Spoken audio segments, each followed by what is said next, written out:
അച്ഛ, ഈശോ മിശിഹായ്ക്ക് സ്തുതിയായിരിക്കട്ടെ. എപ്പോഴും സ്തുതിയായിരിക്കട്ടെ. ലോകപ്രശസ്ത വചനപ്രഘോഷകൻ ഫാദർ ജോസഫ് പുത്തമ്പരിയാണ് നമ്മളോടൊപ്പം ഉള്ളത്.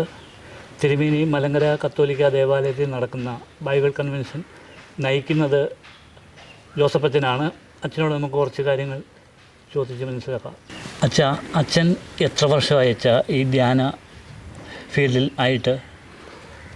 കഴിഞ്ഞ 32 വർഷങ്ങളായി വചന പ്രഘോഷണ രംഗത്താണ് പ്രവർത്തിച്ചുകൊണ്ടിരിക്കുന്നത്. അച്ഛൻ എത്ര രാജ്യത്ത് പോയിട്ടുണ്ട്? 50 രാജ്യങ്ങളിൽ ധ്യാനത്തിനായിട്ടും സന്ദർശനത്തിനായിട്ടും പോയിട്ടുണ്ട്.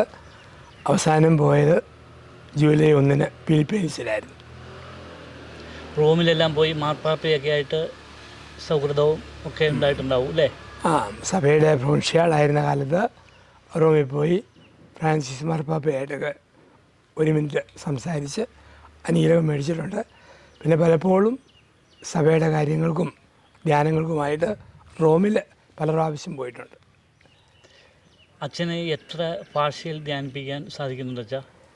സാധാരണ 2 ഭാഷകളിൽ 90% മലയാളത്തിൽ, കുറച്ച് ഇംഗ്ലീഷ് ധ്യാനങ്ങൾ അച്ഛന്മാർക്ക്, സിസ്റ്റേഴ്സിന്, അങ്ങനെയുള്ളവർക്ക് ഇംഗ്ലീഷിലും.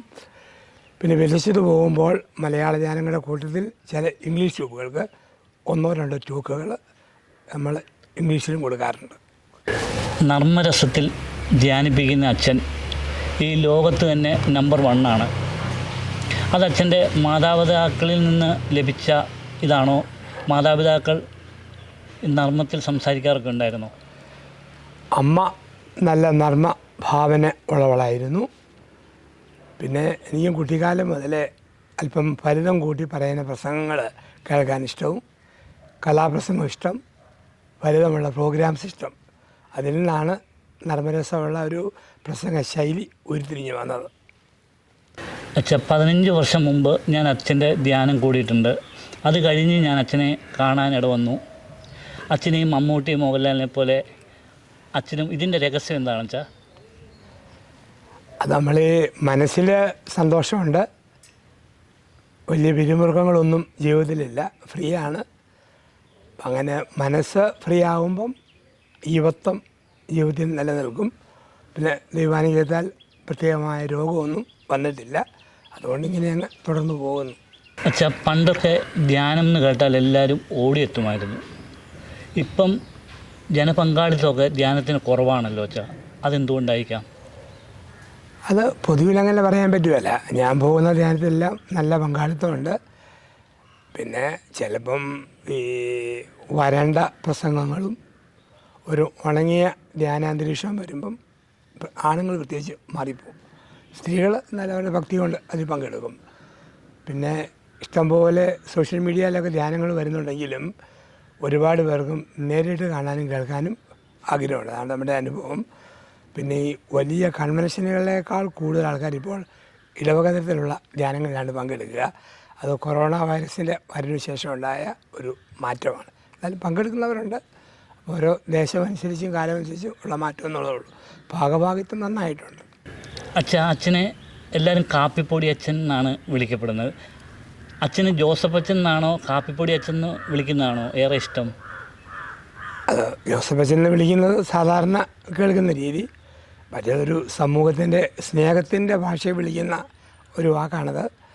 അത് മർത്തോമാ സഭയിലെ ക്രിസ്തോസ്റ്റം തിരുമേനി ഒരു വേദിയിൽ അങ്ങനെ വിളിച്ചു. ആ പേര് പിന്നെ ഭാഗമായിട്ട് മാറി. ഇപ്പം സോഷ്യൽ മീഡിയയിൽ ജോസഫ് അച്ഛൻ എന്ന് പറയുന്നതിനേക്കാൾ ആൾക്കാർക്ക് മനസ്സിലാകുന്നത് കാപ്പിപ്പൊടി അച്ഛൻ എന്ന് പറയുന്നതിലാണ്. അപ്പം അതിനകത്ത് പ്രത്യേകതയൊന്നുമില്ല. അപ്പം എങ്ങനെ വിളിച്ചാലും ഓക്കെയാണ്. ഓരോ കൺവെൻഷൻ കഴിയുമ്പോഴും അച്ഛൻ്റെ അടുത്ത് ആൾക്കാർ ഓടിയെത്താറുണ്ട്. അവരധികം അച്ഛൻ്റെ അനുഗ്രഹം വാങ്ങാനാണോ അല്ലെങ്കിൽ അച്ഛനോടൊത്ത് സെൽഫി എടുക്കാനാണോ? 2 കൂട്ടരുമുണ്ട്. യൂത്ത് പ്രത്യേകിച്ച് സെൽഫി എടുക്കാൻ വേണ്ടിയാണ് വരിക പതിവ്.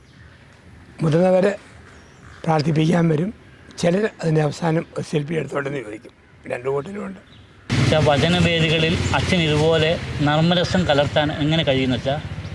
അത് നമ്മുടെ വായനയാണ്. വായനയും പലരിൽ നിന്ന് കേൾക്കുന്ന ഷെയറിങ്ങും പിന്നെ എൻ്റെ ഭാവന എല്ലാം കൂടെ ഒരുമിപ്പിക്കുമ്പോഴാണ് ഈ രീതിയിൽ അവതരിപ്പിക്കാൻ പറ്റുന്നത്. തിരുമേനിയിലെ ഈ കൺവെൻഷൻ ഇന്ന് 3-ാം ദിവസം, നാളെ സമാപിക്കുന്നു.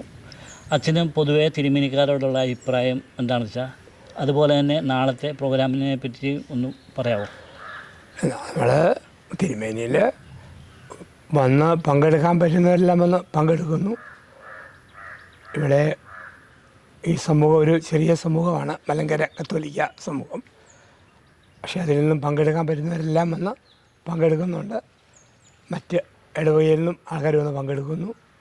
പൊതുവിൽ വിജയമാണ്, സന്തോഷമായിട്ട് പോകുന്നു. നാളെ 4-ാം ദിവസമാണ്. ഒരു അഭിഷേക ആരാധനയോടും ആശീർവാദത്തോടും അഭിവന്ദ്യ പാമ്പുലാനി പിതാവിൻ്റെ സമാപന സന്ദേശത്തോടും കൂടിയാണ് അവസാനിക്കുക. അപ്പം 4 ദിവസം വന്നവർ അനുഗ്രഹം പ്രാപിച്ച് മടങ്ങിപ്പോകുന്ന ദിവസമാണ് സമാപന ദിവസമായ നാളെ. അച്ഛൻ്റെ ഈ വിലപ്പെട്ട സമയം തന്നതിന് ചെറുപുഴ വാർത്തയുടെ നന്ദിയും സ്നേഹവും അറിയിച്ചുകൊള്ളുന്നു. ചെറുപുഴ വാർത്ത ആ ചാനലിന് എല്ലാവിധ ഭാവങ്ങളും, ഇതിലൂടെ അനേകർ ദൈവത്തിലേക്ക് അടുക്കുവാനും മനുഷ്യരെ സ്നേഹിക്കാനും ഇടയാകട്ടെ എന്ന് ആശംസിക്കുന്നു. അപ്സര മലയോരത്തിന്റെ മടിത്തട്ടിൽ കനകകാന്തിയുടെ സുവർണമുദ്ര. അപ്സര ജ്വല്ലറി, മേലെ ബസാർ, ചെറുപുഴ, പാടിയോട്ടിച്ചാൽ, മാതമംഗലം. പാരമ്പര്യത്തിലും പണിത്തരത്തിലും പത്തരമാറ്റിന്റെ തിളക്കം. ഏറ്റവും പുതിയ ഡിസൈനുകളിൽ ഏറ്റവും ആകർഷകമായ സ്വർണ്ണാഭരണങ്ങൾ. കുറഞ്ഞ തൂക്കത്തിൽ കൂടുതൽ പൊലിമയുള്ള സ്വർണ്ണാഭരണങ്ങൾ ഏറ്റവും കുറഞ്ഞ പണിക്കൂലിയിൽ. വിശ്വസ്ത സ്ഥാപനം. വിവാഹ പർച്ചേസുകൾക്ക് പ്രത്യേക ഇളവുകൾ. സ്വർണ്ണാഭരണങ്ങൾക്കായി കാലം കാത്തുവെച്ച കമനീയ കലവറ. അപ്സര ജ്വല്ലറി, മേലെ ബസാർ, ചെറുപുഴ. ഫോൺ 04985 240 650.